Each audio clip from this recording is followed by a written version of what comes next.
Hey team, I wanted to make a quick video going over this notes sheet because I'm realizing it's only going to be helpful if it makes sense. So what we've got are the 4 sources that are posted on Canvas. And I just linked them because I figured it would be easier to have them in one place. And then the questions on the side are connected to the rubric, the power, conflict, and inequality rubric. So it starts out just like, what unequal power dynamics do you see between Britain and China? So you might say, like in the video when it talks about like military power, or you might talk about like the economic, like the trade sort of imbalance.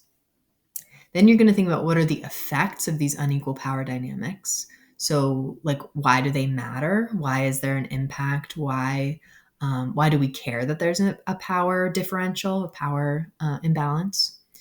Then, why did the unequal power lead to conflict between Britain and China? And sort of as a way to kind of drive the point home, how did Britain take advantage of the unequal power?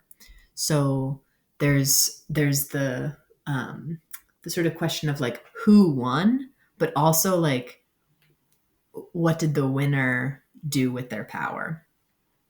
And then what are some of the long-term consequences of these differences in power and resulting conflicts? So you are not expected to fill every single box for every single resource. Some of these are more related to like how did Britain take advantage? Like the Treaty of Nanjing is much more about like the sort of result of the power imbalance and the like. I guess it could actually be an example of the power imbalance as well. It's kind of both because it happened because there was a power imbalance, but it strengthened Britain over China. So it was an effect and like its own thing. I digress.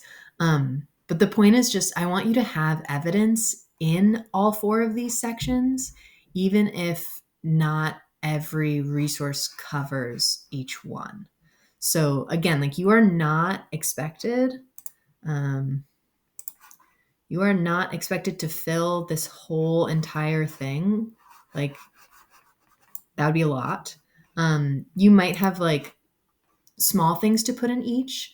But again, the point is going to be like this one might go here. This one might be more over here. This one might be more over here. But you might also have something here. So really you want to just make sure that you have something in each of the rows, not necessarily the full column. I hope that makes sense. I'll go over it again in small group. If you watch this video and you're like, Miss Bedell, like I don't get what you're talking about, just send me an email or again, come to small group and I'll try to clarify. You might also have your own note-taking strategy that you want to use as you're exploring these resources. So do your thing. But my hope is that by answering these questions, it'll help you on the assessment because we're going to be using these concepts because these tie back to the rubric. It's going to be part of the assessment. Again, I hope this is helpful and didn't leave you more confused. But if it did, just let me know and I'm happy to clarify. You are all amazing and I'll see you soon.